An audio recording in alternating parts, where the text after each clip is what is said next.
Daniel Benaliel, everyone! Oh, rude. To the boot. Oh, rude. To the boot. Oh, rude. I wonder what my song was going to be. That's nice. Hello. Don't worry, I'm not going to do any magic. It's fine. I just... You've got to make the effort. You know. Hello. My name's Daniel Benaliel. It's lovely to be here. I mean, I know everyone says that. But it's genuinely lovely for me to be here. Because I've got two small children. So tonight for me is just some me time, to be honest. I don't... honestly, don't give a shit how this gig goes. It really could go as bad as you like. You could boo, you could throw shit, you could walk out. But unless it goes incredibly badly, I'm unlikely to end up being responsible for the disposal of your feces. So I win, pretty much. No, I've got two little kids, and the first thing you realise when you have kids is how awful and depressing your life is. Because they really reflect that back at you. My kids go absolutely mental, like completely nuts at bath time and bedtime. Now, imagine having a life that was so good that you complained when someone ran you a bath and put you to bed. I would give someone £1,000 to do that for me every day, but they go absolutely fucking nuts. It's horrific. So it's quite bleak when you realise that like the things that they hate are the only things stopping you putting a gun in your mouth. But so mentally, I'm obviously horrifically scarred, but physically also a wreck. You've got to do a lot of weird picking up when you got kids, and you don't sleep well and you eat shitty food, and so I thought to myself, well, I've got to get fit, I've got to get in shape, I've got to, I'm going to be looking after these things for ages, so I better get in condition for it, and so I took up jogging. And then immediately my knees went, like the tendons underneath my knees just gone. So now I can't do stairs at all, which is horrific. Obviously a lot of people in this room do comedy.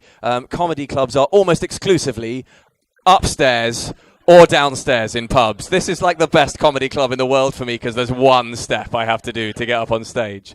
It's a real treat. So I thought, okay, I won't do exercise. That's gone now.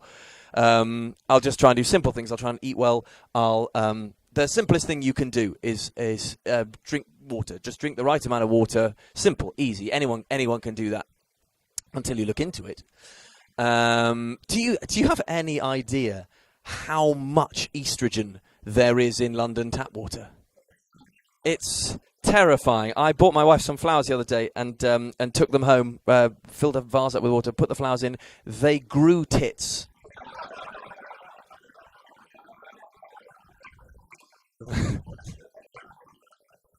That is actually not true. But their periods did synchronize, so it's sort of it's kind of there.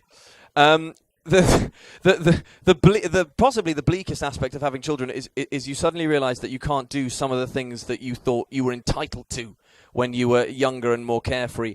For example, I can't legitimately now celebrate any birthdays.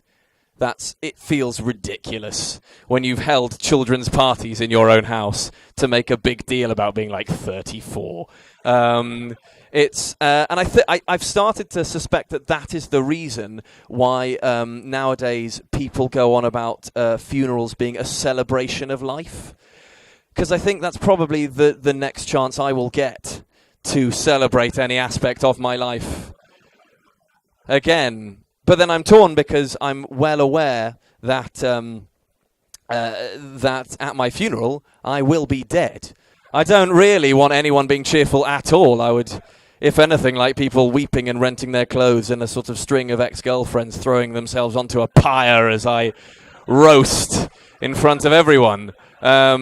So So essentially, what I've learned from having children is that I'm the sort of person who wants to die so that people will be sad. But do have them. They'll change your life. It's a wonderful, wonderful thing. The positive thing about having children, the one positive thing about having children is that they do give you, if you work in comedy, material. And I don't mean that in the way you're thinking. If you have children, anyone here tonight, and you think your children are funny, they're not. No one is telling you that, but they're all thinking that.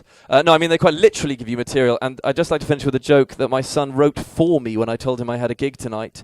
Bear in mind, if you don't laugh at this, you're basically bullying a 5-year-old. So here we go. A person named Dobby went to town with a cut leg and stayed there for 10 days. You've been a wonderful audience. Thank you very much indeed. Good night.